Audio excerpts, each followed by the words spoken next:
You wrote The Everything Store a decade ago, which was about Bezos as an innovator. This sounds like it's more like Bezos as an innovator at scale and operating globally and with incredible discipline. Is that the general take?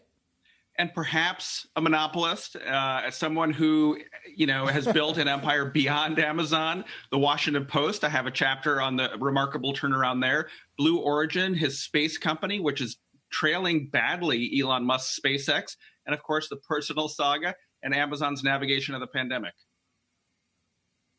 Is this about Bezos himself and digging deep into his own discipline and personality, or is it about the team he's assembled at Amazon, which we know is a pretty cohesive group?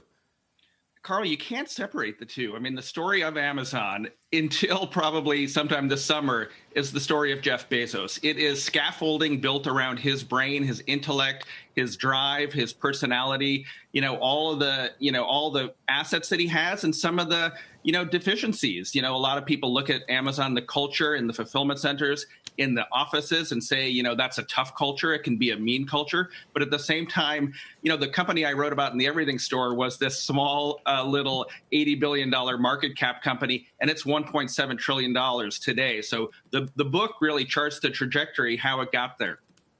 Hey, Brad, it's David Faber. A number of years ago when we did a documentary on Amazon, you, of course, were very helpful. It's funny when I think back on that, there were certain things we were looking for, I remember, even photos from the early days, employees we were trying to reach, and suddenly nothing was available. Nobody would talk to us. I can't imagine how much what you face from the Bezos operation, so to speak, but I'd love you to talk a bit about it, particularly in light of what I know is also in the book in terms of how he dealt with his divorce and any number of other things associated with that. David, I don't want to say the walls have come down at Amazon because they really haven't, but I think they sort of understand that, it's not enough to, reject folks who want to understand them better and just sort of move forward. The company's too big now. So I think back to like Nomadland and how they cooperated with that. I got pretty good access. I talked to Dave Clark, the new CEO of the Amazon consumer business, Andy Jassy, who's taking over from Bezos later this year. They probably gave me a dozen or so senior executives. Bezos, of course, not. He prefers to remain a sort of out of reach cipher. But I don't know. I think the times since when I helped you with that documentary, Amazon has opened up maybe just a little bit. Brad, it's Morgan. Congrats on the book. I can't wait to read the rest of it, especially that part on Blue Origin. But to go back to something you just said and this idea of Bezos as the monopolist, I see this tidbit here that talking about that vast trove of data from third-party Amazon vendors to make competing private label products and then lying about it. I mean, that gets right at the heart of the antitrust debate that's afoot and that investors are keeping a close eye on when it comes to a company like Amazon. What do you mean by that? What happened?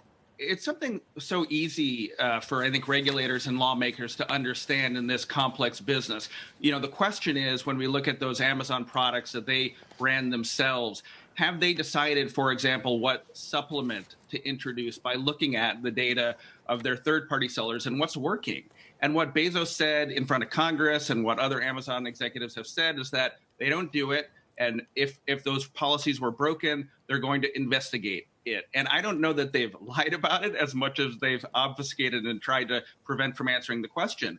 But, what my reporting in Amazon Unbound shows, and I talked to employees who showed me the spreadsheets that they had from third-party sellers, is that for a while the cookie jar was open. And so this is one of the areas in which I think regulators in the U.S. and in the EU are going to take a really hard look at.